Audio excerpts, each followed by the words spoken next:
उनको हुआ बाल अतिथि है, चलो कुछ सेवा करें, खाने की रहने की अन्य व्यवस्था। बोला जब तक जमराज भगवान नहीं आएंगे, भेंट नहीं करेंगे, तब तक नहीं तो हम सोएंगे, नहीं तो खाएंगे, नहीं तो कोई और भूखा प्यासा इंतजार में रहे।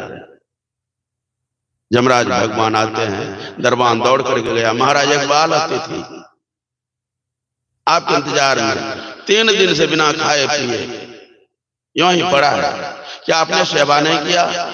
हमने सेवा करने का प्रयास किया, लेकिन सेवा लेना स्वीकार नहीं किया।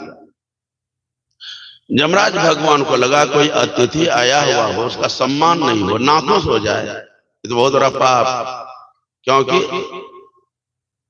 यदा कदा आपके यहाँ भी कोई अतिथि आता है, यदि अतिथि आवे और अतिथि का सम्मान यदि नहीं हुआ, आप उनको बड़े प्रसन्न चित्त से सम्मान करते हैं, उनका मन खुश करते हैं, तो वे आपको पुण्य छोड़ करके जाता है। यदि नाखुश होकर के जाएंगे तो आपका पुण्य को बटोर करके ले जाएंगे। इस प्रायश्चित या पाप से हम कैसे प्रायश्चित हो, कैसे छुटकारा हो? बच्चा को जल्दी बुलाया, नचिकेता कुछ बोलना चाहता है। जमराज ने कहा सुनो, हम तुम्हारी बात बाद में सुनेंगे। तुम मेरे दरबार में 3 दिन से बिना खाए पिए भूखा प्यासा समय बिताया, इस पाप के प्रायश्चित के लिए आपको 3 वरदान देना चाहते हैं, मुंह मांगा जो चाहो मांगो।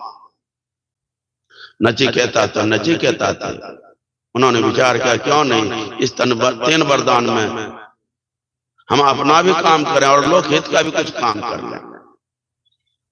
पहला वरदान मांगा, हे जमदेव यदि आप मेरे ऊपर प्रसन्न हैं तो मेरे पिताजी मेरे ऊपर नाखुश हो गया है, हम जब कभी मिले ना तो पहले जैसा प्रेम प्यार करें। जमदेव ने कहा जाओ ऐसे ही होगा, एवं मस्तु। दूसरा वरदान अपने लिए नहीं बल्कि लोक हित के लिए मांगा। और तीसरा वरदान यही, जमदेव बताएं कि आत्मा क्या है। बोलिए श्री सदगुरु, आत्मा क्या है? जब कहा कि आत्मा क्या है तो मानो कि जमराज भी नचिकेता को ऊपर नीचे देखने लग गया है बच्चा, और देखना चाहता है आत्मा को। आत्मा कोई आम इमली का अचार है, आपके हाथ में दे देगा, देख लो और चख लो। जमराज ने बढ़ाया, मानो कि उनको बहुत प्रकार का प्रलोभन दिया, दुनिया का वस्तु पदार्थ धन धान्य जो कुछ मांगोगे सब देंगे, ना आत्मा का ज्ञान तो बूढ़े बुजुर्गों का काम है। नचिकेता ने विचार किया, जमदेव सब कुछ देने के लिए चाह रहे हैं, आत्मा का ज्ञान नहीं देना चाहता, लेकिन लगता है सब ज्ञान से बढ़कर के आत्मा का ज्ञान ही श्रेष्ठ है। नचिकेता ने कहा जमदेव जो ज्ञान बूढ़े बुजुर्गों को किया जाता है, बुढ़ापा में किया जाता है, यदि हम पहले कर ले तो कौन खराब, इसलिए हमको आत्मा का ही ज्ञान कराइए।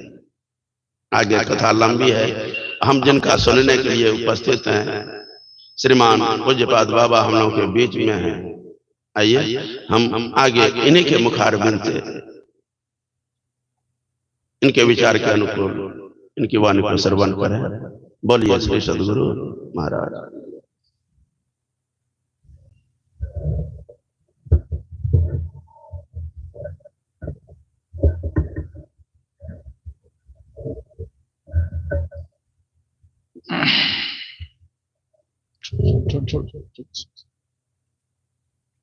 बोलिए प्रेम से श्री सदगुरु महाराज। इको बंद कर दीजिए, प्लेन करिए।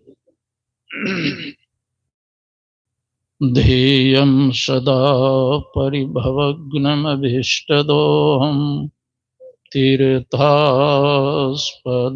शिवविरञ्चिनुतं शरण्यं भृत्यार्तिहं प्रणतपालभवाद्दिपोतं वन्दे महापुरुषते चरणारविन्दम् त्यक्त्वा सुदुस्त्यजसुरेप्सितराजलक्ष्मीं धर्मिष्ठ आर्यवचसा यदगाधरण्यं मायामृगं दयितयेप्सितमन्वधावत् वन्दे महापुरुषते चरणा